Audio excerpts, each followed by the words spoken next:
Selvfølgelig er Ribe Domkirke perlen i Ribe.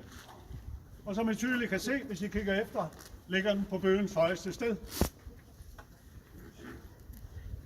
Kig nu derefter.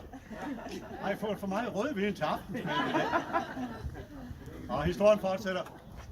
Den første kirke, der blev bygget her i 860, er en Skars Kirke, en trækirke, blev bygget i 860, som sagt. Der var ingen huse omkring her, der var ingen by her dengang. Og den blev bygget på byens højeste sted, en lille bakke, der var her. Og den her kirke, den ligger nøjagtigt det samme niveau. Men de mange hundrede år, der er gået siden, efter kirken kom, så begyndte man at bygge huse. De mange hundrede år, der så er gået, når et hus til brændte eller væltede i stormen, så byggede man oven på de gamle rester. Der var heller ikke noget, der hed renovation og sådan noget dengang, så man smider bare skidt og skrammel ud på gaden.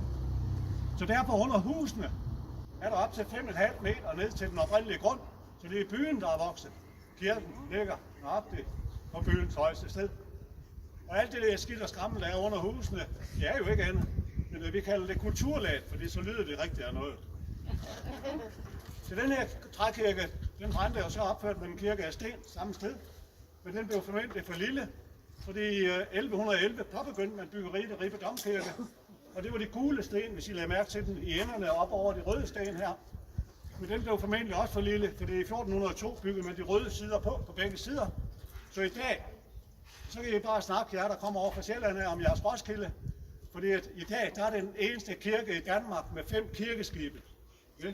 Det ved I lige, jeg er derovre fra Helsingør derovre fra. Det er kun 3 i Roskilde, ikke? Of course, the cathedral here, the Maria Church, is our pride, our pearl in Ribe. You may think it's lying in a hole, but it is not.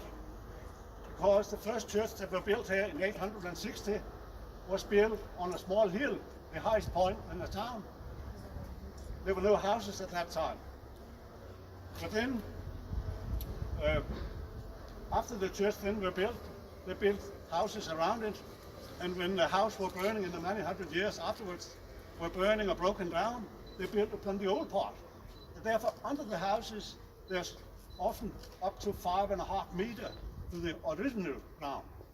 Yes, the church here is exactly in the same level as the first church built in 860. This church burned, then they built a church of stone. It became too small, and therefore they started to build this one in 1111. And that was the yellow stone you can see over the red bricks here, and in the ends. But it also became too small because in 1402 they built the red part on both sides, and therefore today it's the only church in Denmark with 5 naves. You know naves, rooms in the church. Okay.